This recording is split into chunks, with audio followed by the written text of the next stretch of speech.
Well, Mr. Mongoose, 1980, request me to produce a video about why I do not like the traders of the Iberia Peninsula. Um, how can I present it truthfully? Like you understand it and why. Okay, the first thing, let me show you. Let me show you something, buddy. Okay, that is Las Vegas, Nevada. And it is named after a tree, Vegas, like a group of trees, Vegas, a Vega. And Nevada means land of the snow. Who gave this land its name? Uh, the Iberians. The modern name is named by the Iberian cartographers. The Iberian cartographers were the first to walk the continent of America from the Iberia Peninsula. Not from Europe. These people, they trying to acquire, the Europeans come here. No. The Europeans did not arrive and did not name the American continent. Were the Castilians and the people from Aragon and all the rest of the tribes and people that belong to the Kingdom of Spain. And the Kingdom of Spain, if you know your little geography, all these tribes were Germanic tribes, Roman tribes, Carthaginian tribes, and tribes from all over the place. But they were not united. They were only united in the Kingdom of Castilla and the Kingdom of Aragon. So now they show up over here with the population already viable, a population greater than the European population in the continent. The Aztecas, the Mayas, the Incas, and all the rest of the tribes. There's 7,000 tribes that we can record. That we can actually pinpoint their names. They are homogeneous. The biology have nothing to do with it. No in Europe, no here. It's all about the ethnicity, your group, your way of thinking, your jurisdiction, political jurisdiction, your religion, your economical jurisdiction. That is what an ethnic group is. It has nothing to do with biology. So now, 400 years later, we have names like Simon Bolivar. Simon Bolivar. We have names like Jose Marti. And we have names like David Gouverneur Burnett. And I can continue give you names and dates, and then it will be so confused that it will be like you will never understand it.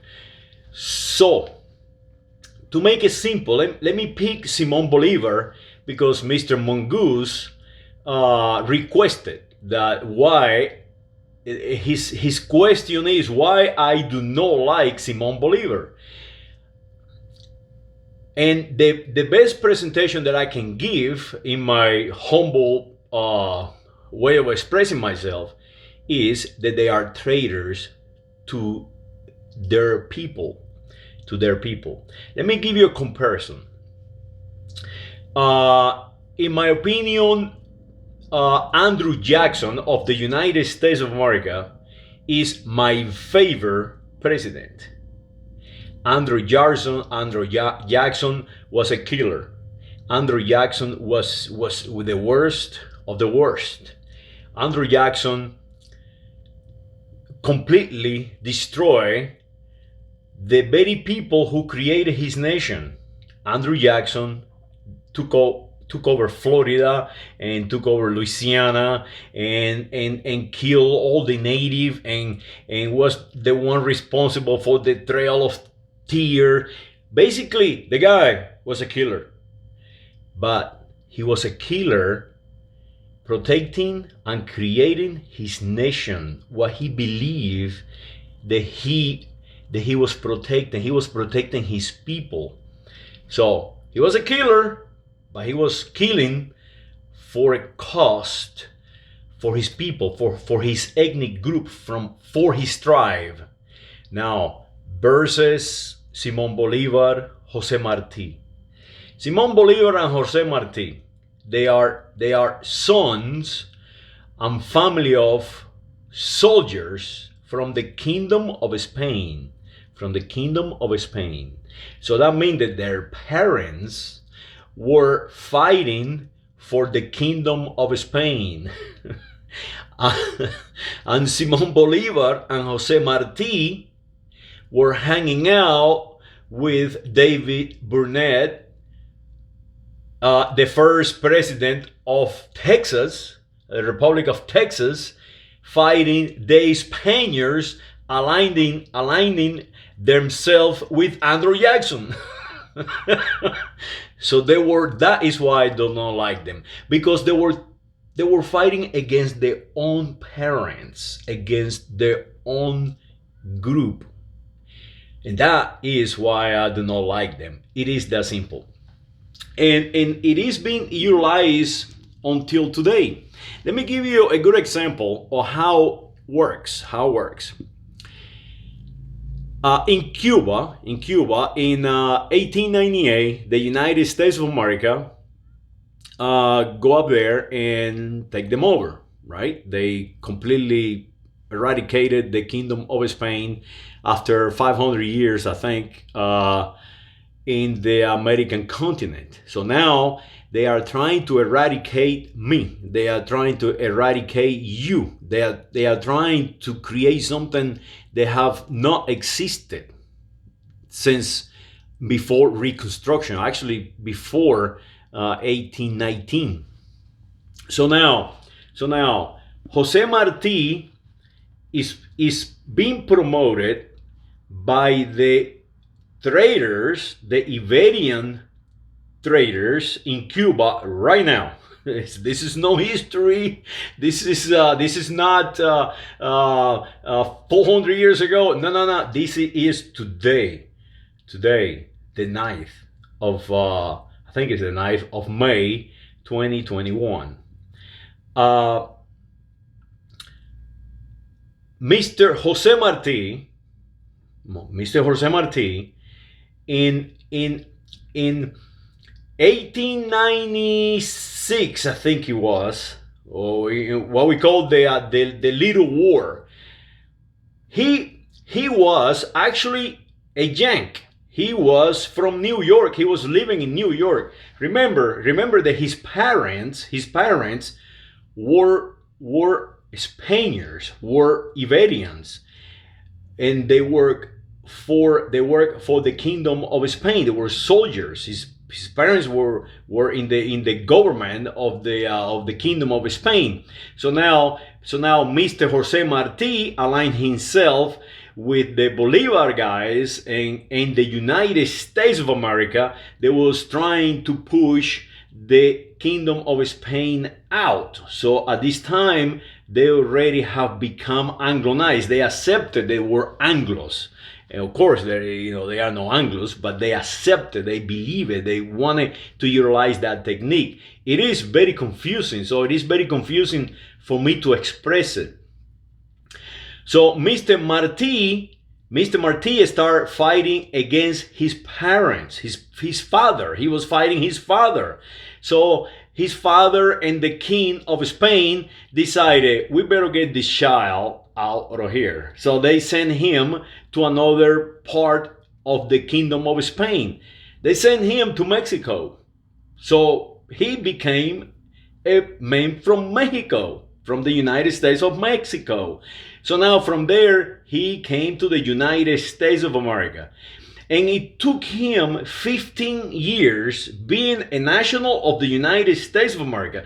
Remember, the United States of America was created by the same people, by his parents and his parents before his parents.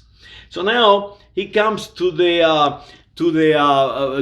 New York, and he become a Yankee. He hang out with all the politicians in New York, and so on. So now, because what is happening right now, like in Las Vegas, Nevada, where I am right now, and that is why I showed it to you earlier. So now the United States of America utilized Cuba as the Kingdom of Spain utilized Cuba. They took the best and the best of the Iberian population, the Iberian biology. They utilized the Iberians to promote themselves, to promote their industrialists. So now Marti aligned himself with Bolivar, right? And the Castros utilize him as a hero of independence from the Kingdom of Spain. But now the Castros are worst enemies of the United States of America. You get it? I don't know if I can transfer that.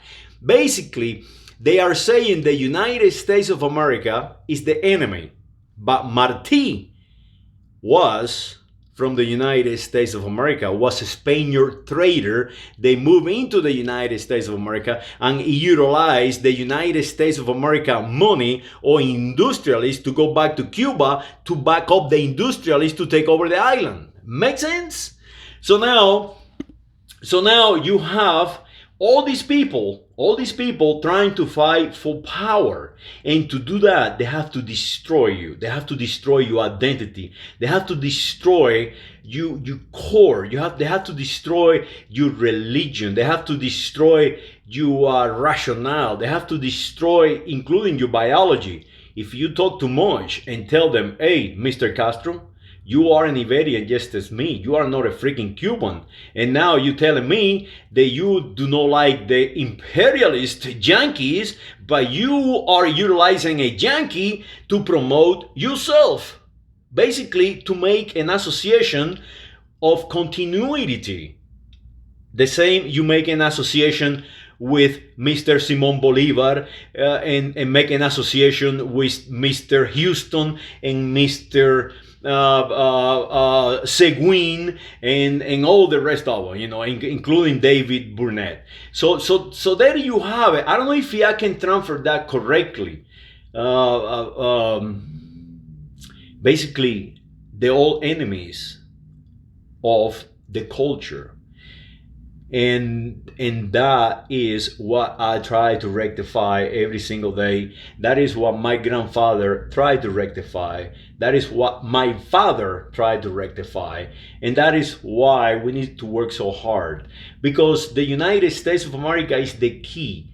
It's the key because it's the strongest and is the one that we created to be different, to be more advanced, to be like a neutrality geography. No French, no English, no Spanish, no German, no from any European power. But now the English have making us them. And that is what we need to fight. We need to understand the Mr. Simon Bolivar was, as the same Jose Marti was, enemies of the culture, of the Iberian culture. That is why I do not like them. Mr. Andrew Jackson, he was fighting for the culture that he believed. It does not make it right, does not make it correct, but he was not a traitor. But these other guys are. Mr. Castro, the Castro family, and now the new one they have, I cannot even remember his name. They are conditioned. They are conditioned, and they are utilizing. They are utilizing techniques to destroy you, to make, to take your perception of what you are, and give you letters and color code, and change your nationality. Uh, how can you say that Marti was a Cuban? How can you say that Simon Bolivar was a Venezuelan? How can you say that Mr. Governor was from the United States of America? Go there and check it out. These people, they are not from here. They are from the Iberian Peninsula. So there you have it. We are believing in something that is not real. It's just that we believe it and we accept it. And we are what we accept. So do not accept what anyone point out to you that you are. And when somebody on television, on CNN or NPR color code you and expressly look at the camera and say, we are fighting a cultural war. No, you are not fighting a cultural war. You are fighting for the original idea of the United States of America. You're fighting for the original idea of the American continent. You're fighting for reality. Because those people who look at you eyes from NPR and CNN and all these three-letter industrialist companies, these people came not from the United States of America. No, they came from places all over the place in Europe after World War I, World War II, and prior to that, after the oligarchs in the island of Britannia destroying their identities, like the Irish and the Scots and the Picts and the people from Welsh and Jersey and all these places. They come here. People from Poland, from Russia, from Italy, from Occitania. Those people are the one on television telling you you are fighting for a cultural war, but this is not their culture. They have learned to be English. They are conditioned. So I don't know if they believe it or they just know it, like Mr. Limon and all the rest of them, the Comos and all these people that call themselves white and black, but they are neither white nor black. They have no identity of their own. And that is what we're fighting for. It's not a cultural war. No, it's a war of survival of the United States of America. So look at the facets. Look at your flag. Look at the stars. Look at the colors. And never forget that Jose Marti, Simon Bolivar fought against their own, against their parents, to death. Saludos.